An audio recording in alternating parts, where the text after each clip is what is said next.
அனைவருக்கும் வணக்கம். இன்றைக்கு இந்த பதிவில் நாத்தனார் என்ற சிறுகதையை பற்றி பார்க்க போகிறோம். அண்ணம்மா, இந்த அதிசயத்தை கேட்டியா? என்னமோ எங்கள் வீட்டுக்காரி 2 மாதமாக முழுகாமல் இருக்காளாம். அதுக்கு அவள் பண்ணுற அட்டகாசத்தை பார்த்தா எனக்கு என்னம்மா இருக்குது தெரியுமா? தலையை சுற்றுறதா, மயக்கம் வரதா, வாந்தி வரதா, இன்னும் என்ன இல்லாமோ சொல்கிறா. ஏன்னா வீட்டு வேலை செய்ய நான் ஒருத்தி இருக்கேனோ இல்லையோ என்றாள் கங்கம்மா. என்னமோ அறியாது, உன்னோட குழந்தை மாதிரி நினச்சிட்டு போயேன் என்றாள் அண்ணம்மா. போயும் நான் உன்கிட்ட நியாயம் கேட்க வந்தேனே என்று அவள் மேல் எரிந்து விழுந்துவிட்டு அடுத்த வீட்டு ஆண்டாளிடம் மேற்சொன்ன அநியாயத்தை தெரிவித்தாள் கங்கம்மா. அவள் அதை கேட்டுவிட்டு, வீட்டு வேலைக்கு வேற ஆள் இருந்தா அவள் அப்படியா இருப்பா? இதுக்கு மேலேயும் இருப்பா. எல்லாம் அவங்க கொடுக்குற செல்லம் என்று கங்கம்மாவுடன் ஒத்து ஊதினாள். கங்கம்மாவுக்கு பொழுது விடிந்தால் இதே வேலைதான். அவளுக்கு தன் தம்பி கந்தசாமியை பற்றியும் அவன் மனைவி வஞ்சியை பற்றியும் எவரிடமாவது குறை சொல்லவில்லை என்றால் பொழுது போகாது. பட்டணத்தில் வாழ்ந்து வந்த அவள் தன்னுடைய கணவன் சண்டைக்கு போய்விட்டதால் தம்பியின் வீட்டிற்கு வந்திருந்தாள்.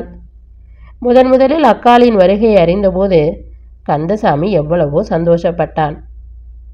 அக்கா வந்தால் வஞ்சிக்கு துணையாக இருப்பாள் என்று அவன் நினைத்தான். தான் இருக்கும் நிலையில் அவள் வருவதை பற்றி வஞ்சிக்கும் முதலில் எவ்வளவோ சந்தோஷமாகத்தான் இருந்தது. அதெல்லாம் இப்பொழுது பகல் கனவாகிவிட்டது. அவள் வந்ததன் பயனாக தங்கள் வாழ்க்கையில் அவர்கள் அனுபவித்து வந்த தித்திப்பு கசப்பாக மாறியதான் மிச்சம். கங்கம்மாவுக்கு கபாலி என்றொரு பிள்ளை. பிள்ளை என்றாலும் மணியான பிள்ளை. வாய் ஒரு நிமிஷம் கூட அசையாமல் இராது. அன்று வஞ்சி கூழுக்காக கம்பு மாவு அரைத்து கொண்டிருந்தாள். எந்திரத்தில் இருந்த மாவு கொஞ்சம் கொஞ்சமாக விழுந்து கொண்டிருக்கும் போதே கபாலி அவற்றையெல்லாம் கபாலிகரம் செய்து கொண்டிருந்தான். தன் வேதனையை எவ்வளவோ தூரம் சகித்து கொண்டு அந்த வேலையை செய்து கொண்டிருந்தாள் வஞ்சி. மனித இதயம் மண்ணாங்கட்டியா? மாறுதல் இல்லாமல் இருப்பதற்கு அவளுக்கு ஆத்திரமாக வந்தது. பச்சை மாவை இப்படி தின்னா வயிற்றுக்கு என்ன ஆகும் என்று கேட்டபடி அந்த பிள்ளையின் கையை பிடித்து தள்ளினாள். உடனே அது அழுது கொண்டே அம்மாவிடம் சென்று முறையிட்டது. இந்த மாதிரி ஒரு நல்ல சந்தர்ப்பத்தை கங்கம்மா நழுவ விடுவாளா? திடுதிடுவென்று ஓடி வந்து, ஏண்டி, உங்கள் அப்பா வீட்டு சொத்து என்னாடி கெட்டு போச்சு? அந்த குழந்தை தான் மாமன் வீட்டில் இத்தனை மாவு எடுத்து தின்னா அதுக்கு சொந்தம் இல்லையா என்றவள் வஞ்சியின் தாடையில் ஓர் இடி இடித்தாள். அந்த இடியில் வஞ்சி கீழே சாய்ந்து விட்டாள். அடுத்த கணத்தில் அங்கே வந்த கந்தசாமி, அக்கா, அந்த பொண்ணு என்னத்துக்கு அப்படி படுத்து கிடக்குது என்று கங்கம்மாவை விசாரித்தான். அது என்னத்துக்கோ என்று அலட்சியமாக சொல்லிவிட்டு சென்றாள் அவள். இந்த சமயத்தில் தன் கணவனின் குரலை கேட்டு முக்கி முனகி கொண்டே எழுந்து வந்தாள் வஞ்சி. என்ன உடம்புக்கு என்று வஞ்சியை விசாரித்தான் கந்தசாமி. உடம்புக்கு ஒன்றுமில்லை, கூழுக்கு இந்த மாவு அரைச்சிக்கிட்டு இருந்த, என்னமோ தலையை சுற்றுறா போல இருந்தது, கொஞ்ச நேரம் படுத்துட்டேன் என்றாள் வஞ்சி. வஞ்சி எப்பொழுதுமே இப்படித்தான். அவள் வீட்டில் நடக்கும் சண்டை சச்சரவுகளை பற்றி தன் கணவனிடம் ஒன்றுமே சொல்ல மாட்டாள். அக்கா, நீ தான் அந்த மாவை கொஞ்சம் அரைச்சி கொடுக்கக்கூடாதா என்றான் கந்தசாமி. அரைப்பேண்டா, அரைப்பேன். ஏன், அவளை கூட கொஞ்சம் தூக்கி உன் பக்கத்தில் உட்கார வைக்கட்டுமா என்றாள் கங்கம்மா. கந்தசாமி முகத்தை தொங்க போட்டு கொண்டான். அவன் மனதை மாற்றுவதற்காக, வெயில் அலைஞ்சிட்டு வந்தாயே, கொஞ்சம் தயிரை போட்டு கூழை கரைச்சிக்கிட்டு வரட்டுமா என்று கேட்டாள் வஞ்சி. எடுத்துக்கிட்டு வா என்றான் கந்தசாமி. உள்ளே போய் பார்த்தால் தயிரை காணும். அதை கபாலி காலி செய்து விட்டிருந்தான். கேட்டால் பூனையின் மேல் பழியை போடுவார்கள்.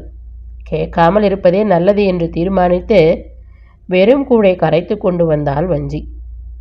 என்ன வஞ்சி, தயிர் இல்லையா என்றான்.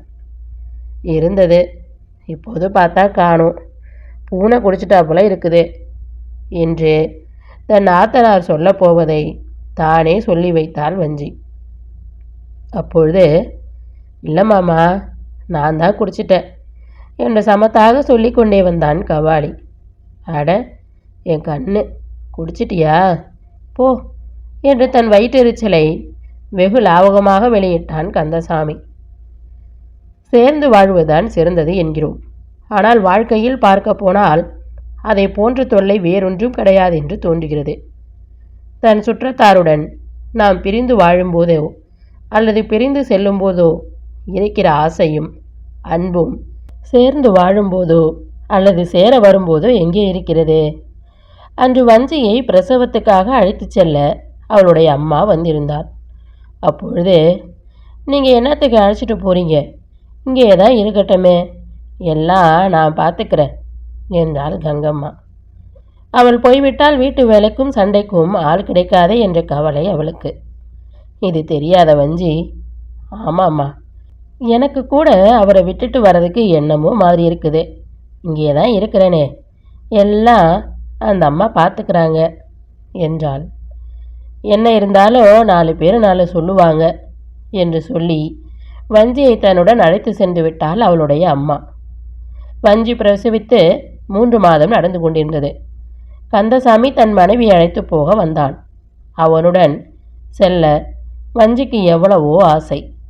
ஆனால் கங்கம்மாவை நினைத்தபோது அங்கே சென்று அவளுடைய வம்புக்கு ஆளாவதை காட்டிலும் இங்கேயே இன்னும் 2 மாதங்களாவது தொல்லையில்லாமல் இருக்கலாமே என்று அவளுக்கு தோன்றியது. இதை குறிப்பாக கந்தசாமியின் காதிலும் போட்டு வைத்தாள். அவனுக்கும் அவள் சொல்வது ஒரு விதத்தில் நல்லதென்றே பட்டது. மறுநாள் கந்தசாமி தான் மட்டும் ஊருக்கு செல்வதற்காக ஆயத்தம் செய்து கொண்டிருந்த போது அவனுக்கு ஒரு கடிதம் வந்தது.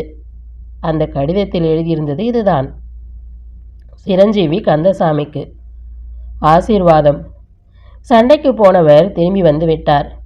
நேரே பட்டணத்திற்கு வந்த அவர் அங்கே தனக்கு வேலை பார்த்து கொண்டு இங்கே என்னை அழைத்து போக வந்திருக்கிறார். இந்த கடிதம் கண்டவுடன் நீங்கள் உடனே வந்து எங்களை அனுப்பி வைக்கவும். இப்படிக்கு கங்கம்மா. இதை படித்ததும், வஞ்சி, இப்போவே நீயும் என்னுடன் புறப்பட வேண்டியதான் என்று துள்ளி குதித்தான் கந்தசாமி. அவனுடைய தோள்களை ஆசையுடன் பிடித்து தொங்கிக் கொண்டு, ஏன், அந்த கடிதாசியில் அப்படி என்ன எழுதியிருக்கு என்று கேட்டாள் வஞ்சி. விஷயத்தை சொன்னான் கந்தசாமி.